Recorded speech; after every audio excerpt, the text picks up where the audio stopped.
시청자 여러분 안녕하십니까? TJB 8시 뉴스입니다. 대전의 한 초등학교에서 8살 김하늘 양을 흉기로 살해한 여교사의 신상이 드디어 공개됐습니다. 이름은 명재환, 나이는 48살. 그리고 사진을 통해 본 그녀의 모습은 눈에 초점이 풀려있는 중년 여성이었습니다. 신상정보 공개 이후 검찰로 이송된 명 씨는 하늘 양을 왜 죽였냐는 TJB 취재진의 질문에 아무런 답도 내놓지 않았는데요. 경찰 조사 결과 가정 불화와 교사 생활에 대한 불만으로 쌓인 분노가 끔찍한 범행으로 표출된 것으로 분석됐습니다. 전유진 기자의 보도입니다. 지난달 10일 대전의 한 초등학교에서 8살 하늘 양을 흉기로 살해한 혐의를 받는 48살 명재환의 신상이 공개됐습니다. 경찰이 공개한 3장의 사진에서 명 씨는 헝클어진 머리에 초췌한 얼굴로 범행 당시 자해를 시도한 흔적이 목 부위에 여전히 남아 있었습니다. 포승줄에 묶인 채 경찰 유치장에서 법원 구치소로 이감된 명재환은 하늘 양을 왜 죽였냐는 취재진의 질문에 입을 굳게 다물었습니다. 하늘이한테 하실 말씀 없나요? 왜 죽이셨나요? 하늘 양을 살해한 범행 동기에 대한 경찰 조사도 나왔습니다. 경찰은 우울증이나 교육청의 휴직 권고가 범행에 직접적으로 연관되진 않았다며 분노의 전이로 스트레스가 살인 결심으로 이어진 것으로 보고 있습니다. 가정 불화와 직장 생활, 자신에 대한 불만이 약한 상대를 골라 살해하는 방식으로 표출됐다는 분석입니다. 특히 처음부터 누군가를 살해하려 했기보다는 스스로 목숨을 끊는 방법을 찾다. 범행 3에서 7일 전부터 누군가를 살해하는 쪽으로 표출 방식이 바뀌었다고 경찰은 설명했습니다. 프로파일러의 1차 소견 결과로는 사이코패스는 아닌 것으로 확인된 가운데 경찰은 명 씨가 7년간 알아온 우울증과 이번 범행은 관계가 없다고 선을 그었습니다. 경찰은 명 씨에게 일반 살인죄보다 형량이 무거운 13세 미만 약취 유인 혐의를 적용해 검찰로 넘겼습니다. 죄명은 특정범죄 가중처벌법상의 미성년자 약취 유인입니다. 미성년자를 약취 유인해서 살해하면 이 죄명이 적용이 되고 형량은 일반 살인죄보다 무거워서 무기징역과 사형으로 지정되어 있습니다. 이번에 공개된 명 씨의 신상 정보는 대전경찰청 누리집을 통해 다음 달 11일까지 한 달간 공개됩니다. TJB 전유진입니다. 대전 대덕 연구개발특구 인근에서 연구원들을 상대로 150억 원대 전세 사기를 벌인 임대업자가 징역 13년 6개월형을 받았습니다. 대전지법 형사 8단독은 임대업자인 50대 여성에게 지난 2020년부터 2023년까지 대전 유성구 전민동과 문지동에서 세입자 140여 명과 임대차 계약을 맺고 계약 만기 후에도 보증금을 돌려주지 않는 혐의로 실형을 선고했으며 다른 공인중개사 2명에게는 각각 징역 4년과 2년 6개월을 내렸습니다. 피해자 대부분이 연구단지에서 근무하는 사회초년생인 가운데 재판부는 이들이 그동안 피해 보상을 위한 노력과 반성을 하지 않고 있다고 설명했습니다. 대전시가 이런 전세 사기 피해자 지원과 주거 안정을 위해 한국토지주택공사 대전충남지역본부와 협약을 맺고 전세 피해 지원센터를 운영하기로 했습니다.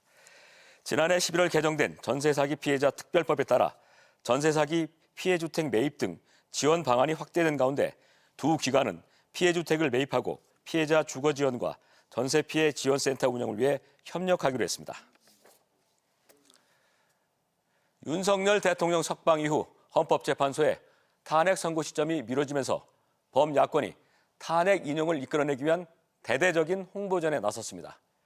민주당의 대권주자인 김동연 경기지사가 대전을 찾아 신속한 탄핵의 중요성을 강조한 가운데 민주당을 비롯해 정의당과 녹색당도 기자회견을 열고 윤 대통령에 대한 즉각적인 파면을 촉구하고 나섰습니다. 김철진 기자입니다. 김동연 경기지사가 충남대에서 특강을 갖고 조속하고 완전한 탄핵 필요성을 강조했습니다. 김 지사는 내란 우두머리인 윤석열 대통령이 석방되면서 웃음을 짓는 등 개선장군처럼 활개치는 상황에 개탄을 금할 수 없다며 100% 탄핵만이 대한민국이 새롭게 가는 첫걸음이라고 밝혔습니다. 이재명 대표를 견제하며 완전 국민 경선 등에 찬성했던 민주당 비명계 대권주자들이 윤 대통령 석방 이후 파면 촉구를 위한 단일 대오를 형성하며 지지층 결집에 나선 모양새입니다. 대선에 대한 전략과 방법에 대한 문제가 우선이 아니고 100% 탄핵을 조기에 달성하는 것이 급선무다. 민주당을 포함한 지역 범야권도 조속한 탄핵 선고를 위해 총력전에 나섰습니다. 더불어민주당 대전시당을 비롯해 녹색당과 정의당 대전시당은 잇따라 기자회견을 열고 윤 대통령의 즉각 파면을 촉구했습니다. 이들은 탄핵이 인용되지 않는다면 제2의 내란이 발생할 수 있다며 헌법재판소가 어떤 외압에도 굴하지 말고 정의와 헌법에 따라 즉각적인 결단을 내려야 한다고 목소리를 높였습니다. 헌법재판소의 신속한 파면 판결만이 헌정 질서를 회복하고 국민의 불안을 잠재울 수 있다는 것을 헌법재판소는 꼭 기억하시길 바랍니다. 국공립대 교수노조 충남대 지회와 민주동문회, 충남대 졸업생들도 기자회견을 열고 현재 한국 사회의 혼란을 해결할 유일한 방법은 헌재의 탄핵 인용뿐이라고 주장했습니다. 헌법재판관 개개인의 정치적 성향이나 신념이 중요한 게 아니다. 헌재는 위기에 처한 민주공화국의 최후 방패가 되어야 한다. 이런 가운데 내일은 헌재의 탄핵 인용을 100% 확신한다고 밝힌 이준석 개혁신당 의원이 대전을 찾아 탄핵 정국과 관련한 입장을 밝힐 전망입니다. TJB 김철진입니다. 대전시는 소상공인들의 경영 부담을 덜어주기 위해 상하반기 총 10,000개 업체 지원에 지난해보다 예산을 2배로 증액한 34억 원을 투입하기로 했습니다. 상반기 신청은 31일까지 온라인으로 진행하며 대상은 공고일 기준 6개월 이상 관내에서 사업장을 운영 중인 연매출 5천만 원 이하의 소상공인들입니다. 시는 적격 여부 심사를 거쳐 연매출이 적은 순으로 다음 달 중 업체당 최대 30만 원을 지급할 계획입니다. 세종시 로컬푸드 직매장에 입점한 수산물 코너가 개장 20일 만에 돌연 철수하면서 시 행정력에 대한 비판이 제기됐습니다. 세종시의회 박난희 의원은 업체 선정 과정이 부실하고 폐점에 따른 위약금 기준이 없어 업체의 갑작스러운 철수를 막을 수 없었다고 지적했습니다. 지난 1월 세종 소담동 BRT 환승센터의 문을 연 싱싱장터 4호점에는 농축산물 코너와 함께 수산물 코너도 마련됐지만 경영 악화 등을 이유로 문을 닫았습니다. 드론은 러시아 우크라이나 전쟁에서 중요한 공격 수단으로 활용되면서 전쟁 양상을 바꾸는 이른바 게임 체인저로 떠올랐습니다.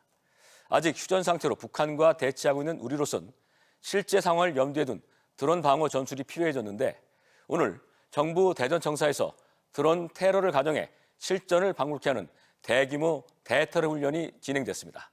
이수복 기자가 현장을 다녀왔습니다. 평일 낮 국가 중요 시설인 정부 대전청사 주변에 정체불명의 드론 2대가 나타납니다. 미식별 드론 2대 식별, 현재 청사 쪽 방향 북쪽으로 이동 중인 것으로 확인됩니다. 추동조치 부대가 출동하는 사이 드론 한 대가 청사 남문 일대로 돌진해 자폭하면서 화재와 함께 인명피해가 발생합니다. 청사를 방어하는 청원경찰들이 안티드론건을 쏘아 올려 나머지 한 대의 제어 권한을 빼앗아 추가 피해를 막습니다. 물리적인 파괴를 하는 것이 아니라 드론의 전파 방해를 함으로써 통제하는 장비입니다. 이로써 더 이상 일어나는 폭발 사고를 예방할 수 있으며 안전하게 드론을 무력화함으로써 청사로 침투를 시도하는 적들을 생포, 사살하는 한편 폭발 현장에 로봇을 투입해 추가 폭발 가능성이 있는지 확인한 뒤 폭발물 처리반과 화생방 대응반이 안전을 확보합니다. 국가 중요 시설에 대한 드론 공격을 가정한 이번 훈련에는 민관 군경과 소방 인력 130여 명이 참여했습니다. 러시아 우크라이나 전쟁에서 보듯 드론이 전쟁 양상을 바꾸는 새로운 변수가 되면서 드론 테러에 대한 방어가 무엇보다 중요한 훈련이 됐습니다. 최근 전쟁 양상을 보면 드론 위협이 매우 증대되고 있는데 이런 드론 위협을 우리가 어찌 보면 대응을 하기 위해서 사항을 설정해서 훈련을 진행하였습니다. 32사단을 비롯한 참여기관들은 오는 18일 논산에서 핵전쟁을 가정한 대응훈련에 이어 19일엔 정부 세종청사에서 대량 전쟁 사상자 처치 훈련을 벌일 예정입니다. TJB 이수복입니다. 한국천문연구원과 미국 항공우주국 나사가 공동 개발한 우주망원경 스피어X가 우주로 발사됐습니다. 스피어X는 오늘 미국 벤덴버그 우주기지에서 낮 12시 10분 발사됐으며 12시 52분 발사체에 분리된 뒤 오후 1시 반쯤 노르웨이 스발바르 제도 지상국 센터와 교신에 성공했습니다. 우주망원경 스피어X는 전체 하늘을 102가지 색으로 관측해 세계 최초로 적외선 3차원 우주지도를 제작하는 게 목표이며 2년 6개월간 4차례에 걸쳐 우주지도를 만들어 우주 형성과 진화 탐구, 생명체 탐색 등에 기여할 것으로 기대됩니다. 국내 정부 출연 연구소 역사상 처음으로 기능직 출신 연구소장이 탄생했습니다. 바로 허정두 안정성평가 연구소장 얘긴데요. 실험동물의 배설물을 치우는 기능직으로 시작해 연구소 최고 책임자에 오른 허 소장의 활약에 과학계가 주목하고 있습니다. 조혜원 기자가 허 소장을 만나봤습니다. 독성 연구 분야를 선도하며 의약품과 화학물질의 안전성 평가 연구기관인 안전성평가연구소 허정두 소장. 지난해 9월 소장에 임명된 그의 출발은 1989년 기능직 직원으로 실험동물을 관리하는 일이었습니다. 연구소이다 보니까 굉장히 중요한 일이라고 생각을 했는데 막상 와서 보니까 동물을 키우는 그런 일들이었기 때문에 솔직히 그때 조금 실망을 한번 했었어요. 한 1년 정도 굉장히 고민을 했었고. 연구소 내 독성 실험 부서에서 인력이 필요하다는 소식에 주저없이 지원했고 쥐꼬리 정맥에 주사를 놓고 약물 투여와 체열 방법 등을 완벽하게 익히기 위해 밤낮 없이 연습에 매진했습니다. 마우스 꼬리에다가 이제 실질적으로 굉장히 가는 그 정맥에다 투여를 하는 그런 것을 했는데 실제 연구소 내부에서도 그걸 성공할 수 있는 확률이 굉장히 낮았습니다. 그런데 이제 그런 것들을 사실 저녁 시간이 많이 남아가지고 이렇게 혼자 투여하고 연습하고 해가지고. 결국 연구소가 새롭게 도입한 원숭이 독성 실험을 성공시키며 연구자로 인정받았습니다. 기술만으로 한계를 느낀 허 소장은 업무를 병행하며 수의학 석박사 학위를 취득했고 마침내 지난해 9월 기능직 직원 출신으로는 정부 출연연 역사상 처음으로 기관장직에 올랐습니다. 취임 후 허 소장은 연구소의 세계 경쟁력을 높이기 위해 조직을 대대적으로 개편하고 연구 예산을 기존 810억 원에서 1,000억 원 규모로 확대하며 구체적인 혁신안을 추진하고 있습니다. 인공지능 기반 독성평가 시스템 도입, 장기칩 기술 개발 등 첨단 연구 분야에도 도전장을 내밀었습니다. 또 진주와 정읍에 지역상생협력연구센터를 설립해 지자체와 긴밀히 협력해 주도적으로 연구할 수 있는 환경으로 변화를 이끌고 있습니다. 실제 동물을 이용하지 않는 AI를 이용한 여러 가지 실험들을 지금 많이 전 세계 글로벌에서 지금 실시를 하고 있습니다. 이런 부분에 대해서 안전평가연구소도 결코 뒤처지지 않게 끊임없는 노력을 통해 기능직으로 시작해 연구소장직에 오른 허 소장은 오늘도 새로운 도전을 이어나가고 있습니다. TJB 조혜원입니다.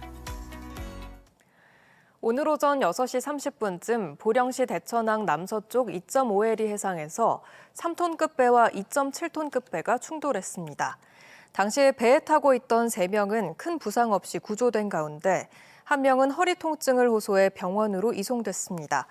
2차 사고를 예방하기 위해 부상장치를 설치한 보령해경은 확인 결과 해양 오염 등은 없었다며 정확한 사고 경위를 조사 중이라고 밝혔습니다. 대전시는 도시 브랜드 위상을 높이고 대내외 시정 홍보 강화를 위해 배우 이필모와 힙합 래퍼 레디를 홍보대사로 신규 위촉했습니다. 배우로 활발하게 활동하고 있는 이필모는 현재 대전대 공연예술 콘텐츠학과 겸임교수이자 대전시 영상산업육성위원회 위원으로 활동하며 지역 문화예술 발전에 힘쓰고 있고 래퍼 레디는 대전 출신 아티스트로 한밭중학교와 보문고등학교에서 학창시절을 보냈습니다. 대전시 홍보대사는 펜싱 황제 오상욱과 트롯 가수 김의영을 포함해 모두 59명으로 확대됐습니다.